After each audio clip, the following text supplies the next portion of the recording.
noite, pessoas!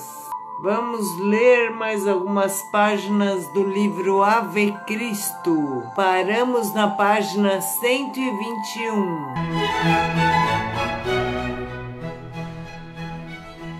Deitando confortavelmente, fechando os nossos olhos físicos, respirando fundo, pedindo a presença do Mestre Jesus e dos mentores para nos acompanharem na leitura de mais algumas páginas do livro Ave Cristo, que possamos emitir boas vibrações enquanto lemos para todos que necessitam delas, principalmente os que sofrem na área da saúde.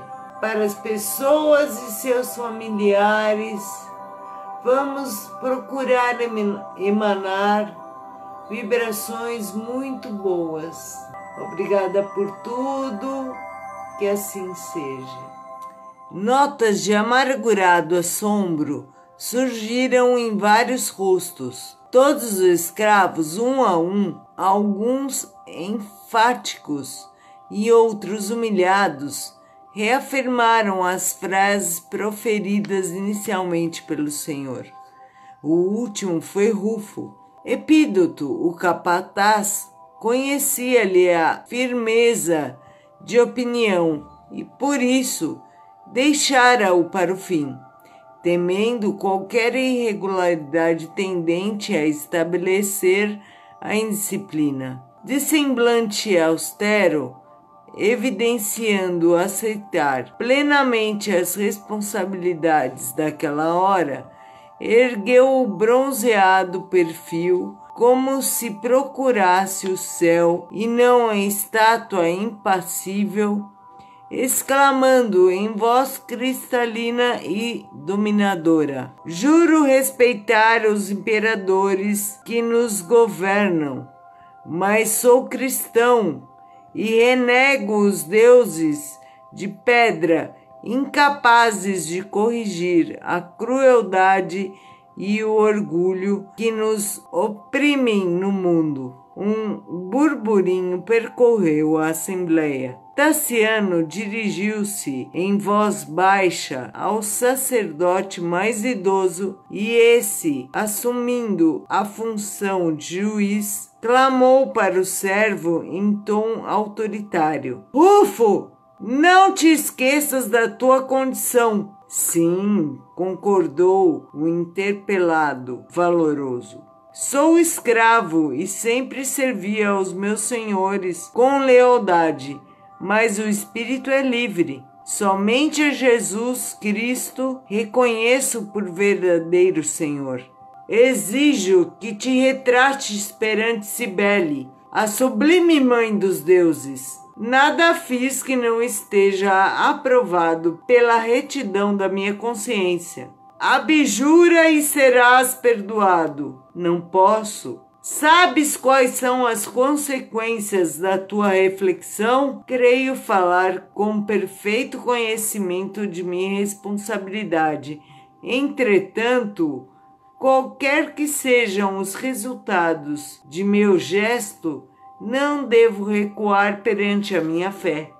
Rufo relanceou o olhar pelos circunstantes e notou que dezenas de companheiros concitavam-no à resistência. Pontiminiana, algo desafogada, enviava-lhe em silêncio muda mensagem de bom ânimo. "Abjura! Abjura!" trovejava a voz do padre com aspereza. "Não posso!" repetiu Rufo, imperturbável.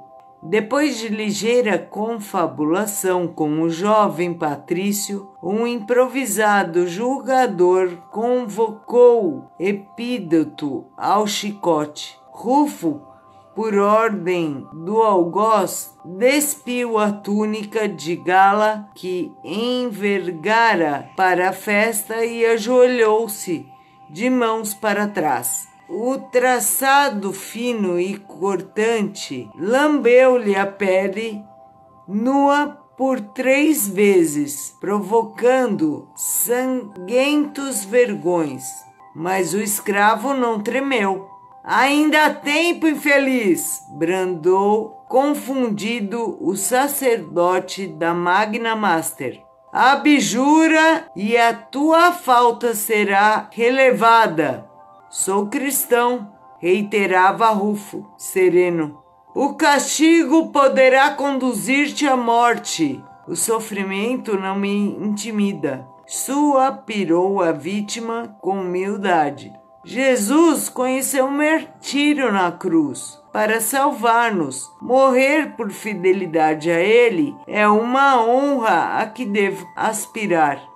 O látego visitou-lhe o dorso com violência, abrindo-lhe feridas sangrentas, mas percebendo o mal-estar que a cena de selvageria impunha ao recinto, Tassiano recomendou fosse o escravo recolhido ao cárcere até resolver quanto à definitiva punição. Terminado o serviço, começou a solenidade processional. O filho de Cíntia desejava uma purificação completa da propriedade. Considerável multidão apinhava-se nos pátios da casa, aguardando o cortejo. A estátua de Cibele foi colocada sobre riquíssimo altar de prata, ornamentado de lírios. Jovens pares, rigorosamente vestidos de branco, simbolizando a castidade e a beleza, abriam alas à frente, dançando em ritmos graciosos, ao toque de flautas e pandeiretas do culto. Em seguida, todas as senhoras presentes, conduzindo palmas aromáticas, anunciavam o ídolo que, suportado pelos ombros de Tassiano e de outros rapazes, consagrados à deusa, se fazia seguir pelos sacerdotes em oração do rito frígio e pelos incensadores. Depois deles, uma jovem de rara beleza carregava o cutelo sagrado. Acompanhando-a, vinha o conjunto de musicistas, usando trompas, flautas, símbolos, tímpanos e castanholas, nos cânticos votivos, cujos trechos harmoniosos se perdiam no matagal. Os dignatários e os principais vinham em fila, silenciosos e reverentes, e ao fim do préstito consagrava-se a massa de escravos mudos e tristes. Os hinos de louvor à Mãe dos Deuses embalavam um bosque de doce melodia, o chilrear dos pássaros assustados. A procissão, em diversas fases, contornou a herdade através do arvoredo bem cultivado e das vinhas extensas, tornando a casa onde Cibele foi restituída ao templo minúsculo que Opílio Vetúrio, em outro tempo, lhe ergia em pleno jardim. Tassiano, tomando a palavra depois das preces dos sacerdotes, agradeceu a presença dos religiosos, das autoridades e do povo, enaltecendo a sua confiança na proteção das divindades olímpicas. Dispersou-se a colorida assembleia. Entardecia, sozinho agora no amplo terraço, de onde podia descortinar o horizonte lavado e límpido, o jovem instintivamente recordou o irmão Corvino, a morte de Silvano e a reação de Rufo, e, sem perceber, começou a lutar com a influência do Cristo, não mais em derredor das próprias ideias, mas dentro mesmo do coração. Agora, parte 4. No caminho redentor. Dias amargos surgiram para a igreja de Leão, depois da morte de Silvano. Gratificada por Eustáquio, que odiava o evangelho, a viúva Mércia, mãe da criança, veio a público acusar o irmão Corvino, declarando-o feiticeiro e infanticida. Afirmou perante as autoridades que o menino fora vítima de sortilégicos malditos, chegando à crueldade de acrescentar que Silvano, órfão, tinha sido fascinado por engodos do pregador. Extremamente humilhado, o amigo dos pobres foi conduzido a interrogatórios oficiais, em que se comportou com admirável nobreza. Varro nada reclamou. Esclareceu que visitara a residência de Vetúrio com a melhor intenção e que, inadvertidamente, uma das crianças fora atacada por um cão bravio, solto, não sabia como. Não podia, desse modo, culpar a ninguém. Não faltaram insultos por parte de romanos sarcásticos, que ele suportou com humildade e heroísmo. Contudo, quando a prisão dele se fazia iminente, Artênio Cimbro, patrício de grande fortuna e de não menor generosidade, advogou-lhe a causa, empenhando privilégios e haveres por livrá-lo do cárcere, mobilizando altos valores políticos junto ao legado protetor, conseguiu sustar a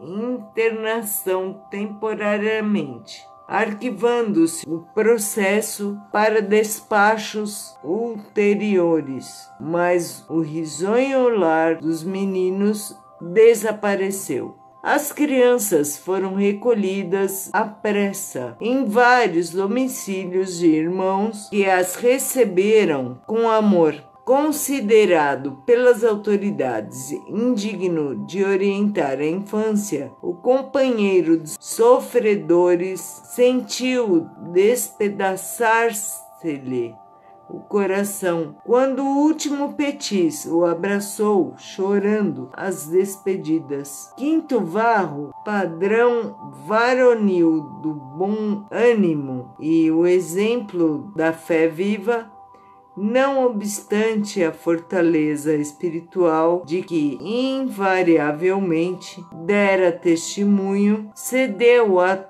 tortura que lhe antecede o desalento. Entre a paixão pelo filho inacessível e o amor pelas crianças de que fora irremediavelmente despojado, era surpreendido, vezes frequentes, entre lágrimas.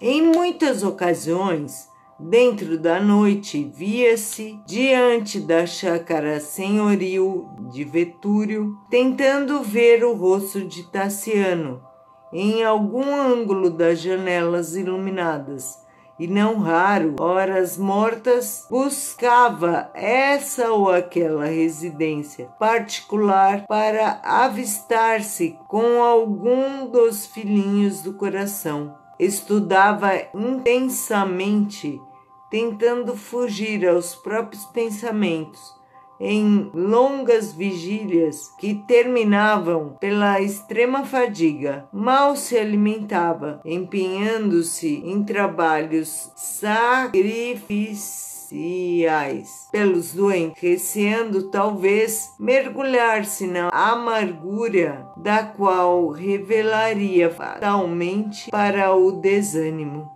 Apesar das advertências dos superiores e dos amigos, perseverara na excessiva movimentação até que caiu no leito sobre invencível cansaço. Febre alta devorava-o devagarinho, constrangendo-o a oscilar entre a vida e a morte. Por fim, à custa de carinho e devotamento dos companheiros, venceu um inquietante desequilíbrio, mas apático e abatido, deixou-se permanecer na enxerga do quarto humilde, sem coragem de levantar-se. Certa noite, apreciado pelo vento fresco que passava, sussurrando brandamente, lembrava-se ele o velho Corvino com maior intensidade. O luar e a atmosfera pura,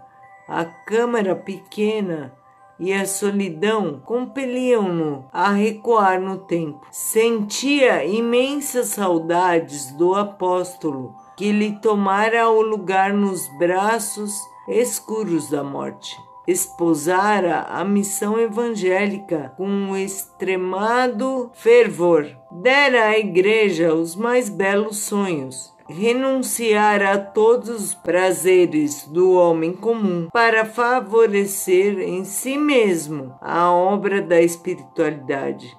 Buscara aparecer o que fora para transformar-se no irmão de todos. Dividira o tempo entre o enriquecimento da vida interior e o serviço constante, mas trazia o espírito sequioso de amor. Seria crime o propósito de aproximar-se do Filho para consagrar-se a ele? Seria reprovável o desejo de ser igualmente querido? Na condição de homem, procurava compreender a esposa e honrar-lhe. No íntimo, a escolha feita. Cíntia poderia transitar no caminho que lhe aprovesse. Era livre e, em razão disso, a mulher não lhe ocupava o pensamento. Contudo, a lembrança de Tassiano vergastava-lhe o coração. O anseio de ajudá-lo convertera-se-lhe na alma. Eu vou ler exatamente como está escrito. O anseio de ajudá-lo convertera-se-lhe na alma em ideia fixa. Realmente vira-o agressivo e cruel. Jamais lhe olvidaria a revolta em ouvindo o nome de Jesus nos lábios tenros de Silvano. Entretanto, pensava, o rapaz era fruto da falsa educação na casa de Opílio. O homem que o condenara à morte física sentenciara-lhe o filhinho à morte moral. Seria aconselhável nada fazer pelo jovem que apenas começava a existência? Constituiria ato culposo devotar-se um pai ao próprio filho com a melhor intenção, recordando, porém, a grandeza do ideal que o impelia ao amor da humildade, perguntava a si mesmo por que motivo queria ao rapaz assim tanto. Página 127.